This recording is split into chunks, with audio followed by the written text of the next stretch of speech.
This visualization is extremely helpful. It looks at situational run-pass ratios and shows you visually how often a team is passing the ball versus running the ball. So I'll go ahead and break it down because there's actually a lot of information, even though it looks pretty basic and straightforward. You can filter by down, you can filter by yards to go, the week, and quarter. Obviously here I'm looking at anything in the second half as well as overtime. You can look at the field zone. So I'm looking at plays near the opponent's end zone, including inside the red zone. When a team is trailing in the second half, how often is this team passing the ball versus how often are they running the ball? So you can see, for example, that the Detroit Lions went 83% pass. They had 65 pass attempts to only 13 run attempts in this situation last year, which is within 40 yards of the opponent's end zone while they were trailing in the second half.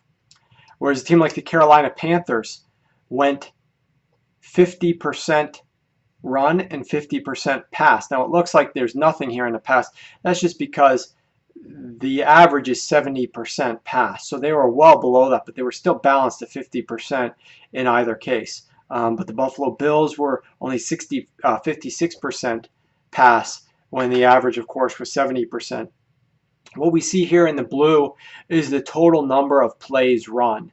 So you get a better sense as to volume as well as just percentage.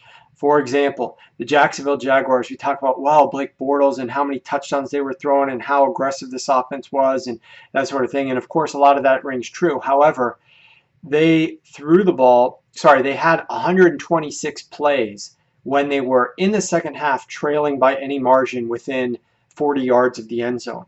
Obviously, that is only bested by the Cleveland Browns and the Baltimore Ravens. But both of those teams were a little bit more balanced. They were actually below average in terms of their pass rate. They were a little bit more run heavy, even though it's hard to say. It's all relative. There's still 65% of their play calls are passes. But the Jacksonville Jaguars just could not run the ball at all. So they were 82% pass and they had a ton of volume.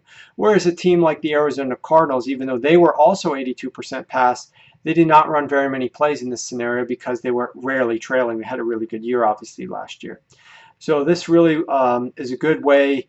You can look at it on a week-to-week basis and see what the ratios are in different situations. But I love the fact that you can just filter this by so many parameters and instantly see these run pass ratios, because they are very, very helpful and very useful for a lot of things, including daily fantasy, including sports betting, including just analyzing these teams and breaking down situational tendencies if you're scouting them.